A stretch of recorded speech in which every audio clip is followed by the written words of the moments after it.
Jexiteers, thanks again for stopping by. If you're new to the channel, my name is Riley and I used to be a Jehovah's Witness. I'm not sure when you're watching this, or more accurately when I've been able to edit and upload this video, but I'm recording this in early April 2022, which means that it's almost 3 years to the very day that I stopped being a Jehovah's Witness.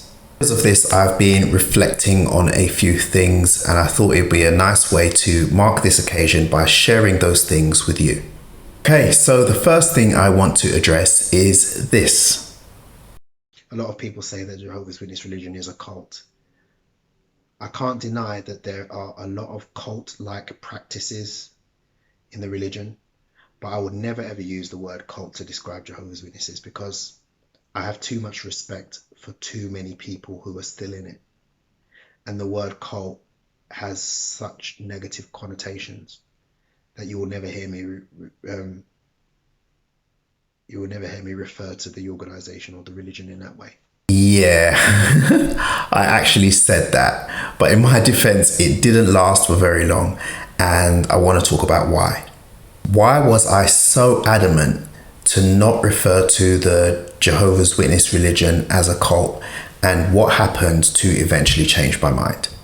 Well, to fully and accurately answer this question, we need to spend some time talking about how being a Jehovah's Witness affects one's self-confidence. And what I mean by that is, how does being a Jehovah's Witness impact on one's ability and even desire to act as a forthright and assertive individual? Now, I know I'm not the first person to remark upon the passivity that the Jehovah's Witness religion both encourages and instills in its members. Week after week after week, we were taught to be meek, mild, and yielding. I really hate that word now. We were taught to forego personal freedoms to avoid upsetting or stumbling others, and not to insist on our own rights if it meant bringing ourselves into conflict with another person, whether inside or outside the congregation. Now, I was by no means a model Jehovah's Witness, but out of all the things that we were taught, out of all the things that were indoctrinated into us, these were the things that I took most seriously. I'm quite a calm and peaceable person by nature. I place a high value on being able to keep my cool under provocation, and I greatly admire and respect those qualities in other people. Having said that, if I'm being completely honest, I do have my moments when I lose my temper. I tend to lose my temper in a big way. When I do eventually lose it, it just takes me a really long time to get there. So that being my personality, it's easy to see why I took these teachings of being meek, mild, and yielding so seriously, and why they resonated with me in such a big way. However, there is a downside. Far from making me peaceable, these ideas actually made me harmless. What's the difference? Well, to me, being peaceable means having the ability to do harm to others, but refraining from doing so. Whereas being harmless means lacking the ability to do harm. Now, it might seem like this is a good thing, but I would argue that it's actually a bad thing, very bad thing. And here's why. Defending yourself from harm invariably means that you'll have to end up causing harm to another person, whether that's emotionally or physically. It's an unfortunate truth, but it is the truth nonetheless. It's an inevitable and inescapable part of being a human being surrounded by other human beings. But the teachings of this religion rendered me almost incapable of standing up for myself in any way. This day, I still find it difficult to advocate on my own behalf. I've come a long way from where I was 3 years ago, but it's still a challenge. Which brings me nicely back to the matter at hand, my use of the word cult in reference to Jehovah's Witnesses. In my first video, when I said that I would never use the word cult in reference to the JW religion, I was still of the JW mindset where I thought that being as nice and inoffensive as possible was the absolute height of morality. I've since learned that that is not the case at all, not even a little bit. Now, don't get me wrong, I'm not saying that I approve of going around being an offensive, belligerent jerk. I'm not saying that at all. What I am saying is that there needs to be some kind of balance between respecting yourself and respecting others. And respecting others should never come at the expense of respecting yourself. But here's the thing. No such balance exists in the JW religion. Everything is either black or white, good or bad. You're either a bully or a doormat. You know, it kind of reminds me of this clip from one of the Star Wars movies. If you're not with me, then you're my enemy. Only a Sith deals in absolutes. But the JW religion is a cult, and what more can you expect from a cult? Cults are gonna cult. False dichotomies is just one of the many culty ways that this particular cult expresses its cultishness. So I came to a point in my content creation where I realized that I was not being true to myself and my own beliefs, and by extension, I wasn't really being fair to my audience by censoring myself and refraining from using that word. I also reasoned with myself that my content is primarily aimed at JW cult survivors or recovering JWs. They're the people that I'm really trying to help with what I do. So if I end up upsetting or stumbling a few active JWs along the way, so be it. And since then, I've opened up the floodgates of my mouth and poured out a blessing of C words, culty cult, until there is no more want. Revelations chapter 3 and verse 10. The next thing I'd like to talk about is identity. Now, the very observant among you would have noticed that there was a subtle change in my usual intro that I used at the beginning of this video. I usually say that I'm an ex-Jehovah's Witness, but this time I said I used to be a Jehovah's Witness. This change was no coincidence, it was very intentional. Both statements are factually accurate, so why the need for the change? Well, I've reached a stage in my post-JW journey where being an ex-Jehovah's Witness is no longer how I see myself. Being an ex-JW is and always will be a part of my life, but it's no longer a major part of my identity.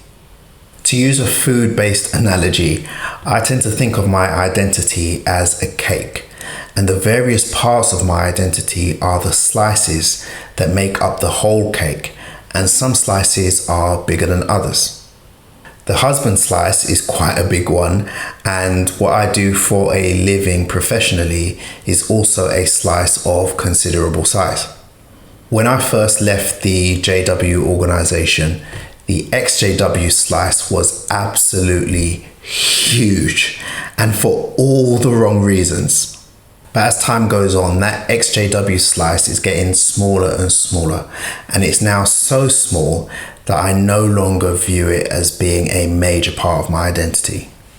As a result, I'm no longer comfortable with giving it the same level of recognition as I have done previously. That doesn't mean that I'll never use the term again.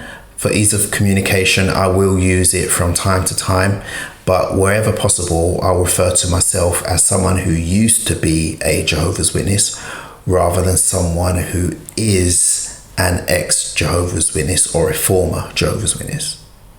Admittedly, it is a small, subtle difference, but it's a difference that's very important to me. Quick caveat before I move on to the next point. Me no longer seeing myself as an ex-JW in no way means that I'm going to stop my activism, just in case you were wondering. Okay, so the next thing I want to discuss is something that I'm very, very passionate about.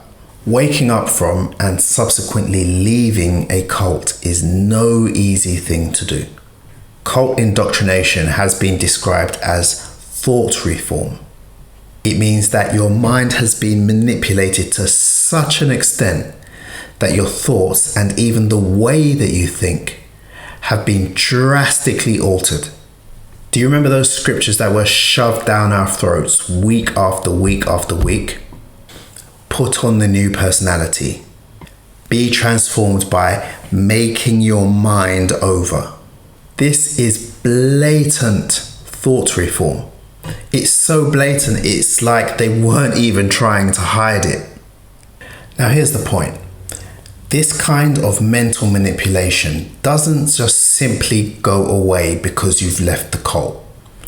Unless you do the work to dispense with those toxic thought patterns, they will stay with you, maybe even for the rest of your life. To quote a world-renowned social psychologist, you can run, but you can't hide, you can't go far, no matter where you go, there you are. Tretch, Naughty by Nature, Uptown Anthem, you're welcome. This sad fact makes cult survivors like us extremely vulnerable to being indoctrinated all over again by different groups that use the same manipulative tactics. This could take the form of a religious organization, a political group, or even a business enterprise.